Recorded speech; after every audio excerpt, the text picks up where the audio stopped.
Étienne comme les autres parce qu'elle, elle connaissait ça, la fille. Fait que j'ai commencé à sortir avec la belle-fille, mais bien rapidement, j'ai réalisé que ça ne marcherait pas entre elle et moi.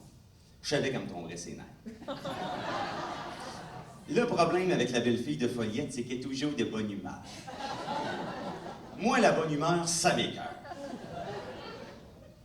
Moi, je suis un adepte de la morosité. Moi, j'aime les artistes torturés. J'aime les artistes qui créent dans la douleur et la mélancolie et l'existentialisme du bonheur impossible et quétaine. Donc, j'ai rapidement compris qu'il fallait que je casse avec la belle-fille de Foliette. Mais le problème avec la belle-fille, elle avait de l'air bien fine comme ça, mais la torieuse, la malhonnête, elle avait eu le temps de me refiler une MTS, une maladie transmise sournoisement. Je me suis réveillé un matin avec une horrible sensation de bonheur, drette là. C'était pas la première fois que ça arrivait, habituellement ça passait assez vite. À un moment donné, j'ai réalisé que ça faisait 6 mois que j'étais heureux, 2 ans que j'étais heureux, 4 ans que j'étais heureux. Je me suis dit, torieux, peut-être que la maladie du bonheur qu'elle m'a donné, c'est quelque chose d'incurable. Je suis allé voir le docteur. Il m'a dit, votre cas a l'air assez grave, j'ai peut-être un remède pour vous. Ça s'appelle la trithérapie. J'ai dit, qu'est-ce que c'est ça, la trithérapie? Il dit, la trithérapie, ça consiste à avoir 3 blondes en même temps. Essayez ça, vous allez voir, vous ne serez pas heureux longtemps.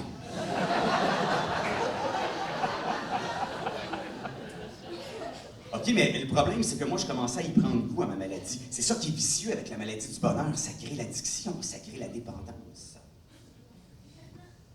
Et c'est pour ça que j'ai un message pour vous, les jeunes hommes qui commencent dans la vie ce soir.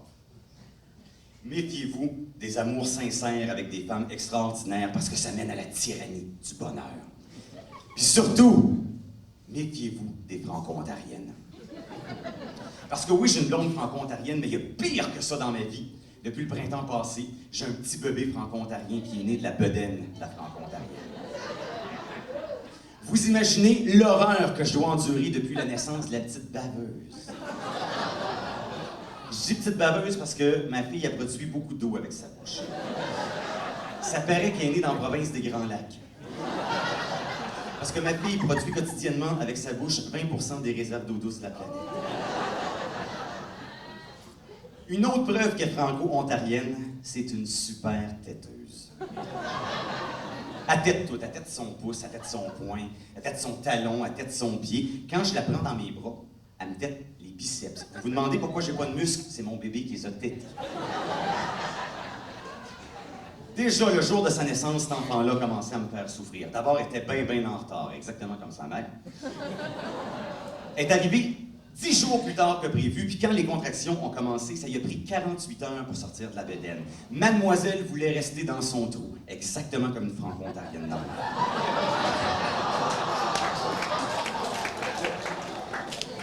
Je sais pas si vous le savez, mais c'est long 48 heures de travail pour un accouchement. Évidemment, pour ma blonde, c'était facile. Elle avait rien à faire à part se lamenter. Puis vomir ce qu'elle avait mangé l'avant-veille. Facile, ça.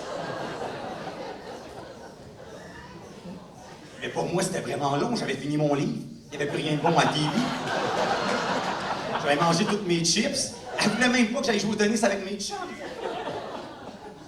Finalement, le docteur et la sage-femme se sont donnés. Puis ils ont dit, on va faire une césarienne, tu sais, accouche qu'on baptise. Fait que là, on se retrouve dans la salle de césarienne. Ma blonde, elle a les bras attachés en croix, puis là, elle se met à shaker comme une feuille. J'ai dit, arrête, tu vas passer pour une maudite peureuse. Mais finalement, si ma blonde tremblait, c'est parce que ça faisait 3 jours qu'elle n'avait pas mangé, qu'elle avait des médicaments, puis avec l'épidurale, puis le manque de sommeil, madame était faible. Alors, remarquez que moi, pendant ce temps-là, ça allait de mieux en mieux.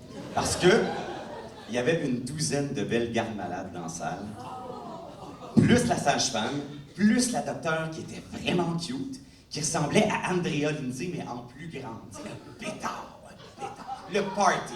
Moi, j'avais commencé à inventer un nouveau jeu pour passer le temps. J'essayais de trouver c'était laquelle des femmes qui était la plus cute dans la salle. Puis là, ma fatigante de blonde m'a encore dérangé, elle voulait me dire quelque chose. Puis comme sa voix était pas bien forte, je me suis penché pour entendre ce qu'elle me disait. Elle me dit, quand ils vont sortir le bébé de mon ventre, penses-tu qu'ils pourraient boucher le trou avec un steak? Puis une patate. Puis un brownies. Là, j'étais gêné, mais je me suis dit, probablement que les docteurs sont habitués d'entendre ce genre de niaiseries-là des femmes qui accouchent.